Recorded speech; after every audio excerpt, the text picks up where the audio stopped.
Shalom, kiranya berkat dan kasih karunia Tuhan boleh menjadi bagian kita pada hari ini. Kembali lagi kita akan pelajari pelajaran sekolah sahabat kita yang masih membahas dalam kitab Markus. Dan kita sudah memasuki di pelajaran yang ke-12 dengan judul diadili dan disalibkan. Ayat inti atau ayat hafalan kita sepanjang pekan ini terdapat di dalam Markus 15 ayat yang ke-34. Demikianlah bunyi firman Tuhan. Dan pada jam 3 berserulah Yesus dengan suara nyaring, Eloi, Eloi, lama sabachthani, yang berarti Allahku, Allahku, mengapa engkau meninggalkan aku. Di pelajaran ini kita akan membahas di Markus pasal yang ke-15.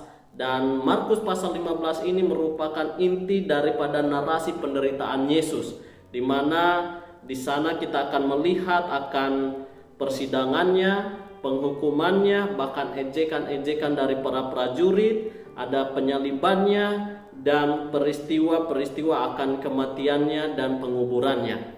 Kita akan lihat sepanjang satu pekan ini. Dan kita akan masuk ke pelajaran hari ini, hari Minggu, dengan judul Engkaukah Raja Orang Yahudi. Kita boleh baca pembahasan kita di dalam Markus pasal 15 ayat yang pertama sampai ayat yang ke-15. Sebelum kita lanjut, mari kita tunduk kepala, kita berdoa. Bapa kami di surga, terima kasih ya Tuhan untuk perlindungan-Mu kepada kami. Pada saat ini kami akan mempelajari firman-Mu melalui pelajaran sekolah sahabat. Kiranya Tuhan boleh mengurapi kami dengan kuasa Roh Kudus-Mu. Di dalam nama Tuhan Yesus kami berdoa, amin. Baik, Bapak Ibu Saudara-saudaraku yang kekasih dalam Tuhan, pelajaran yang lalu kita melihat bahwa Yesus sudah ditangkap oleh para imam, dan para imam membawa dia ke Mahkamah Agung, di mana Yesus disidang di sana. Dan mereka bertanya, kalau kita baca di dalam Markus pasal 14 ayat yang ke-61, 62 sampai 64 dikatakan, mereka bertanya, apakah engkau Mesias, anak dari yang terpuji? Lalu Yesus memberikan sebuah jawaban, akulah dia, dan kamu akan melihat anak manusia duduk di sebelah kanan yang maha kuasa dan datang di tengah-tengah awan-awan di langit. Dengan jawaban ini, orang-orang atau para imam ini sudah cukup diyakinkan, dan mereka mengatakan, untuk apa kita perlu saksi lagi? Ayat 64, kamu sudah mendengar hujatnya terhadap Allah. Dan dengan apa yang dikatakan oleh Yesus, mereka memutuskan untuk memberikan hukuman mati kepada Yesus. Dan mereka mencoba untuk meludahi Yesus dan memukul Yesus dengan tinju. Saudara-saudaraku, karena mereka tidak memiliki suatu kuasa untuk menghukum Yesus, karena pada saat itu dalam pemerintahan Romawi, maka daripada itu mereka membawa Yesus ke Pontius Pilatus. Saudara-saudaraku, kalau kita lihat Pontius Pilatus ini, dia adalah seorang gubernur Yudea dari tahun 26 sampai 36 Masehi.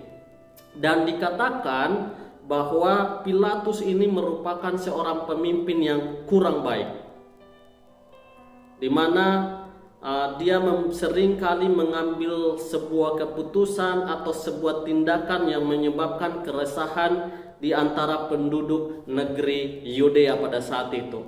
Dan saudara-saudaraku, ketika Yesus dibawa kepada Pontius Pilatus, di sana Pontius Pilatus bertanya kepada Yesus, apakah engkau adalah raja orang Yahudi? Lalu Yesus memberikan sebuah jawaban yang bisa dibilang iya, bisa dibilang tidak. Tetapi dia mengatakan, engkaulah yang mengatakannya. Dan hal ini kita tahu benar bahwa Yesus benar adalah raja. Dia adalah seorang Mesias, tapi bukan seperti dalam pandangan mereka yang akan menggantikan raja di dunia ini. Karena dia adalah raja di atas segala raja, dia adalah Mesias, dia adalah raja alam semesta ini. Namun kedatangannya datang untuk menyelamatkan umat manusia yang tidak dimengerti oleh para imam dan orang-orang dunia pada saat itu. Dan Ketika ditanyakan seperti itu dan Yesus memberikan jawaban, para imam memberikan sesuatu untuk lebih meyakinkan lagi Pontius bahwa dia ini sudah menghujat Allah. Dan Pontius Pilatus melihat bahwa Yesus tidak punya kesalahan apapun, dan akhirnya dia membawa Yesus ke hadapan banyak orang. Dan menurut kebiasaan pada saat itu, kalau ada suatu upacara atau hari raya, khususnya hari raya Paskah, ada satu orang yang harus dibebaskan dari penghukuman. Dan kebetulan pada saat itu ada Barabas, yang dimana dia sudah melakukan begitu banyak kejahatan dan pemberontakan di negeri itu.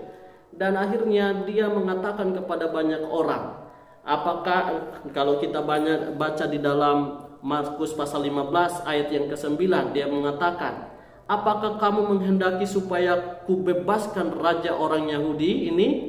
Dan para imam ini karena penuh dengan dengki menghasut banyak orang agar Barabaslah yang dibebaskan, terus Yesus yang dihukum mati.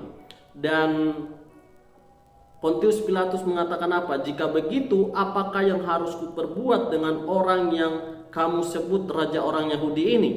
Lalu dengan penuh keyakinan mereka mengatakan, salibkanlah dia. Terus Pontius mengatakan apa lagi?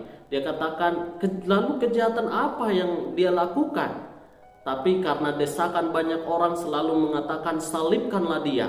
Dan akhirnya dia membebaskan Barabas, dan pada akhirnya dia melakukan sesuatu yang mungkin bertentangan dia menyesah Yesus dan diserahkan untuk disalibkan.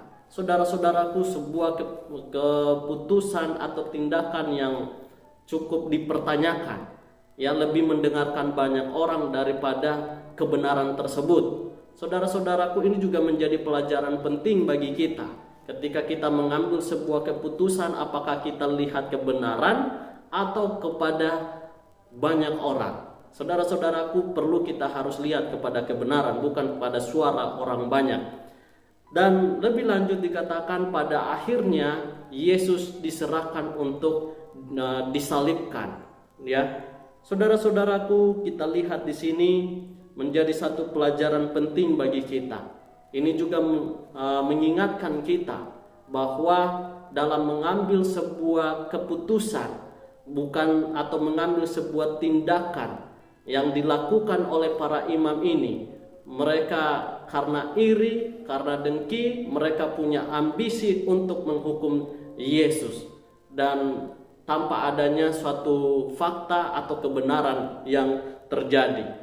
Jadi kita perlu hati-hati Bapak Ibu Saudara-saudaraku yang kekasih dalam Tuhan, ketika kita dikuasai oleh ambisi dan kita melupakan kepada fakta-fakta dan kebenaran yang dilihat sebelumnya, akhirnya kita dikalahkan dan mengambil sebuah keputusan yang tidak adil, mengambil keputusan yang pada akhirnya mengkaburkan akan kebenaran firman Tuhan.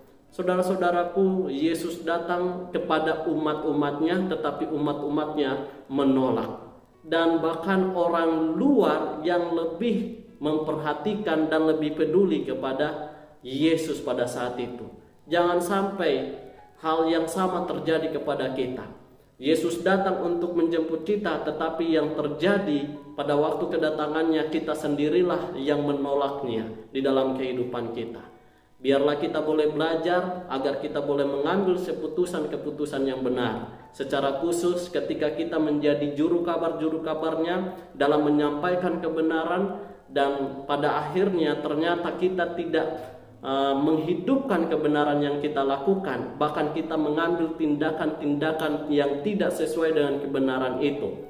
Untuk itulah sebabnya kita perlu menyuarakan kebenaran, tetapi kita juga perlu untuk mengambil sebuah tindakan yang sesuai.